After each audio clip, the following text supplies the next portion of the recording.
احنا يا الجزائر الكبار تاع العرب، وش قاعدة تقول الجزائر؟ قاعدة تقول انه هي اكبر دولة عربية من حيث المساحة. ايه عادي، حنا ثاني اكبر دولة عربية. يا زول خلي الكلام الفاضي، حنا المركز الثالث، حنا الرابعين، نحن في البلاصة الخامسة من قد الكبر. معليش بس احنا في المركز السادس، بس لو اخذنا برج خليفة من الامارات كان بقينا اكبر.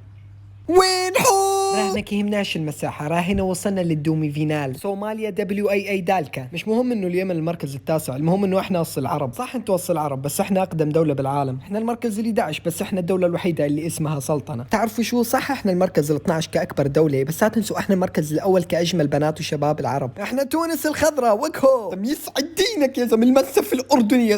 نسيت انتوا بتحكوا على المساحة. اوكي احنا المركز 14، احنا المركز ال15، بس ما اقدر اقول احنا مشهورين بايش علشان لا يسمعني المصري.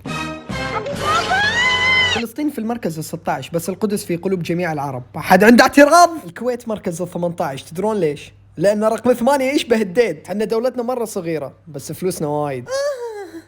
لبنان كتير صغيرة بس كتير كيوت. تدرون حنا من كثر ما دولتنا صغيرة صرنا نشتري التراب عشان ما نغرق.